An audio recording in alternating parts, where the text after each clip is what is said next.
Police ने कुछ बच्चों को बहुत मारा।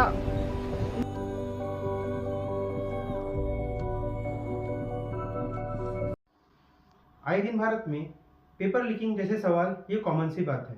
फिलहाल में हुए नीट एग्जाम 2024 में पेपर लीकिंग और नीट स्कैम की खबरें सामने आई हैं, जिसमें कि 67 ऐसे बच्चे हैं जिन्होंने टॉप लिया है, 720 आउट ऑफ 720 मार्क लिया है, जो कि आउट ऑफ मार्क इन्होंने लिया है।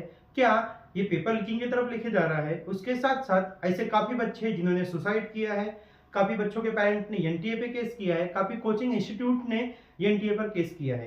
तो इसके ऊपर जब हमने रिसर्च किया तब हमें पता चला कि 5 में 2024 को जो एग्जाम हुई थी, ये एग्जाम 2 बजे स्टार्ट हुई थी। इस समय पर काफी सेंटर के ऊपर पेपर डिस्ट्रीब्यूट हुए थे, पर करीबन 5 से 6 सेंटर ऐसे थे जिसमें कि माउंट ऑन सवई, माधवपुर, राजस्थान, इस सेंटर पर गलत पेपर डिस्ट्रीब्यूट हुआ था।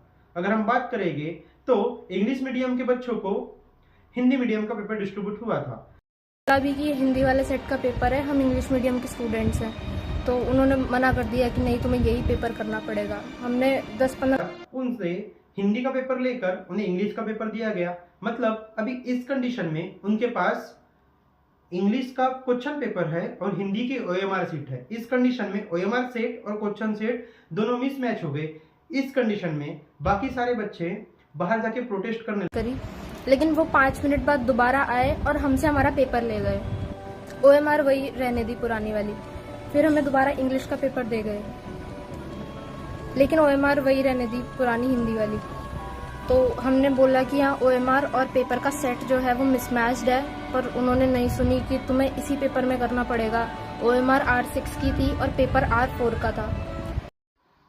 अब जब 4 जून को नीट का रिजल्ट आया तब यहाँ पर पता चला कि 67 ऐसे टॉपर बच्चे जिन्होंने 720 में से 720 मार्क लिया है, और कुछ बच्चे तो ऐसे जिन्हें 718 और 719 मार्क भी है, जो कि नीट के कैलकुलेशन में नहीं बैठते हैं। और यहाँ से 6 से 7 बच्चे ऐसे 720 वाले ऐसे थे जो सेम सेंटर से बिलोंग करते थे।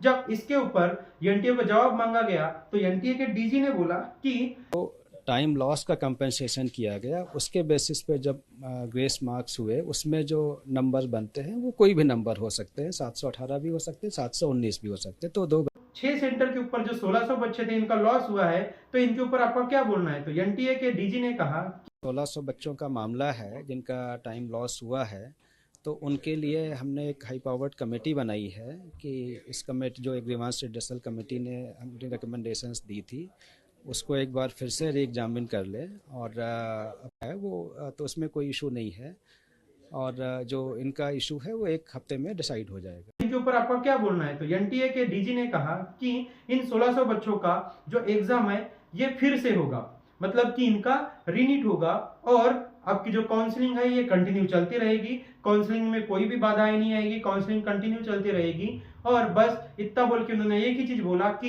एनटीए के जो पेपर लीकिंग के जो मामले सामने आ रहे हैं ये फेक है, ये झूठी अफवाहें फैल रही है।